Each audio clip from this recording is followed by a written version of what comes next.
Life is a spiritual journey, and the more you look at what life is itself, the more in depth it becomes.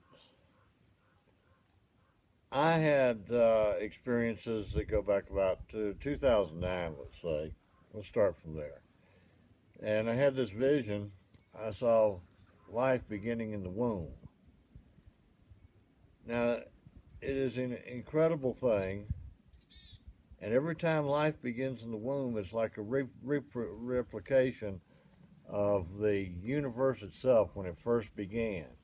We have within ourselves, within our being, the very nature of creation in the way we come into life. Because the way the universe is created and the way we're created are about the same. And that vision, it got intensified too because the woman in the vision that I saw the life began in, by the end of the month, moved in next door to me. That started a whole different set of things. But I had a hunger for something, and I was seeing these visions. Some of them I will discuss, some of them that I won't. But I had this vision of a mountain. Some friends said, you know, you sound like Richard Dreyfuss in the Close Encounters movie, where he's always making that sculpture of the Devil's Tower. And I was looking all over the internet at different pictures of different mountains. Finally, I was landed on Blanca here and headed up here. But before I got here, I'd had experiences and I made commitments before what I consider the nature of God. Whatever you consider the nature of God is, that's your business. What I consider, I made a commitment on that level. And that is right. Basically, here I want to start a school, resurrect, so to speak, something that was done by my ancestors, a school of Gnostic teaching. That's Gnostic. There's no A in the front. When you put an A in the front, it means without. Or Gnostic means you know, I know, the inner knowing that comes to a person. When you put the A in front of it, you say, I don't know. But gnosis is knowing. It's an inner knowing. It's an inner knowing of your inner being. You have to know yourself before you can know the life around you. And you're part within that life. And there's something that's greater within all of us, and it gets suppressed, this greatness that we have. And this suppression of the greatness that we have within us is something that causes all the problems that are going on in the world, the greed, the corruption, and everything else. It's and it's a thing that's running by emotions. You look at what's going on in our society today, and most of the people out here in our society, in this country, are led around and by their emotions like a bull with a ring in his nose. Except the bull will balk sometimes. These people don't. Or the vast people of this country won't because they're caught up in the status quo. It's sort of like in the Matrix. You got the red pill and the blue pill. So sometimes I wish I'd taken the other one because it's once you wake up to what's going on and how you've been screwed and how you've been lied to, that's the only thing I can say that's true about the whole shebang. The whole thing is that you have been lied to. That much is true. So you once the lies start to fall, they fall like dominoes. You realize this is wrong. So you start looking for something that's right. You want to do something to make things right, to make it better for my grandchildren, for my great grandchildren, so that the world itself is not such a pissed up, fucked up place type thing. And that's why I'm here. It's a spiritual thing to me, but it's also grounded in reality. If I'm going to set up a school, and I plan to, it won't be like the normal schools or anything like that. We won't have any degrees or certificates of completion or anything like that because you will be awakening your inner knowing. And you'll do that by hands-on application, learning how to do things. so that you feel the pride within yourself of having accomplished something yourself, having built something yourself, instead of having it handed to you. Uh, like I say, the entire structure of the school is built upon uh, what is contained in the book of Revelation. And the book of Revelation shows that a school was set up to teach people, to provide training so that people could overcome what are called, what my ancestors called archons, or masters. So look at the words. What do the words mean? An archon is a master. An anarchon, you got that A in front, or an an in front, means without. So an anarchist just simply means without masters. It doesn't mean without rules. You establish the rules that govern your behavior. They should be established on moral, ethical standards. Because if they are your rules, you're more likely to abide by them. If they're somebody else's rules, it's somebody else telling you how to run your life, and that's not right. That's not right. That's slavery. Spiritually speaking, what do you think it is about this area that has drawn some of us here? Well, my personal thing is I found out Mount Blanca, for one thing, is the sacred mountain of the East for several of the indigenous tribes, the Hopi, the Ute, the Navajo, and this whole valley here was a spiritual center. I mean, well, nobody wanted it, I don't guess, because it was so, the weather is so horrid. It's such, what's the word I'm looking for? Anyway, it's harsh. It's a harsh environment, but it is also a beautiful environment. Up in here where I'm at on this top of this ridge line, I've got trees and all down in the valley. It's just a high plains desert. In fact, it's called the world's highest alpine desert. But there's something going on here. There's a hot spot for UFO activity. It's a hot spot for a lot of things. And there are other people around here. There's Buddhist monasteries. There's hippie community. There's a couple of those that are left over from the 60s. I'd fit probably in good with some of that. But they've got some nudist hot tubs up there too somewhere. I need to go check that out. Probably good from all that aches in my muscles and joints. And it's like this mountain here when I first got on it. And at night and all like that, there's times that there's a flow of energy or spirit, whatever you want to call it, through here that's just absolutely incredible. A realization of things, of what your life should be about, what life is all about, really. That you have to experience. It's one of those things like the guy says, if you understand, no explanation is necessary. If you don't understand, no explanation is possible. So, to bring more people to an understanding of who and what they are and what their place is in life and what we should be about as far as life goes, as opposed to what we are doing. What we should be as far as what people are, as opposed to what we are doing. I mean, things haven't changed much in several thousand years because of you've got the same basic structure. You've got some bigwigs at the top that think everybody down below them is a bunch of peons, and they pee on you every once in a while to remind you. The whole system is structured. You've got your Federal Reserve. It's just a giant pump for pumping the wealth of the country into the pockets of the rich and the elite, let's say, the ruling class. And they're a bunch of damn psychopaths. If they weren't psychopaths, why we wouldn't have all these wars we're having. This country has been in one war after another ever since it was formed and started, just about it. I think we might have had 2 years of peace in the whole history of this country. And all these wars are declared. There's a lot of actions like these banana republics back in the 20s and 30s when they sent the Marines down there to enforce the policies of the United Fruit Company.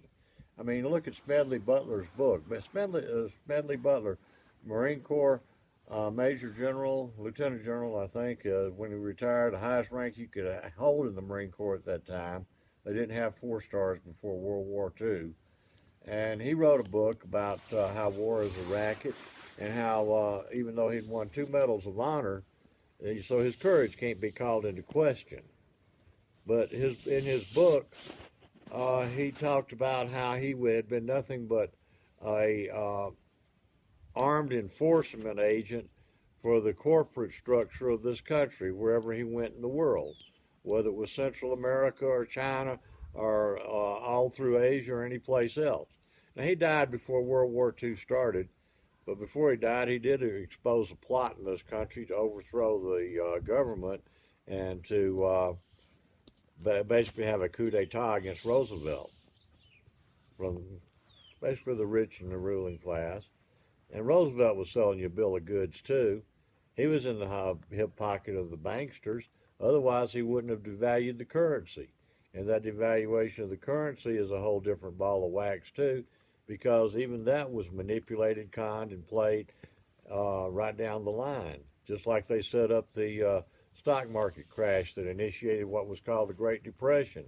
That was all a series of manipulated events. In fact, the panic of 1907, I think it was, that brought about the Federal Reserve was something that was caused. This financial crisis was caused by John J.P. Morgan and his bank because he wanted to take over the Knickerbocker Bank, and he caused a financial collapse.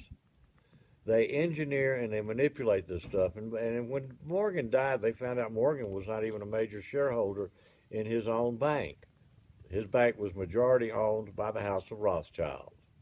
So let's go back to where it comes from, the banking interest.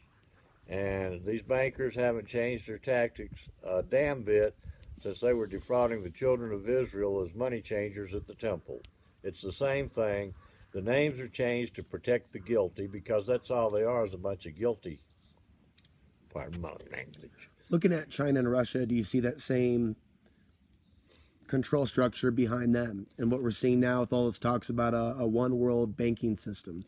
Well, we've had one world banking system for a long time. Who was it, Morgenthau? I can't remember the guy that was Secretary of Treasury under Roosevelt. He spent a lot of his lifetime after World War II amassing a storeroom full of evidence showing how the Chase Manhattan Bank or Chase Bank had used the Federal Reserve to funnel funds for the Bank for International Settlements in Basel, Switzerland, to finance the Third Reich. That continued all the way up to 1944. The the Bush family fortunes took a big jump up because Prescott Bush laundering money for Adolf Hitler.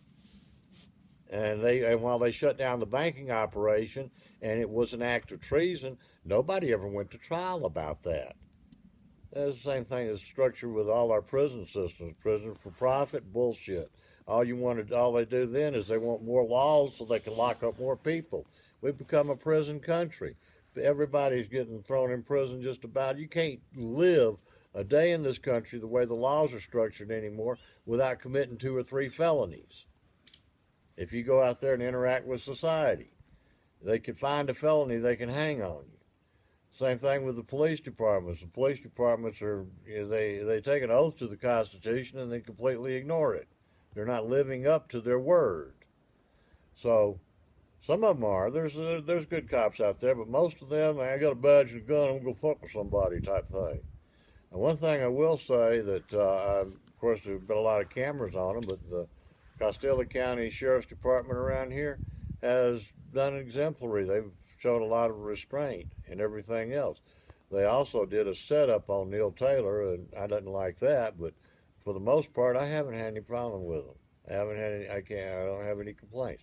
They've been nice, they've been courteous, but I don't think they're doing their thing right.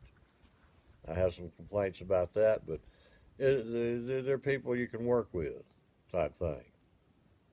And but there's there's things that are directing the energies of life around here.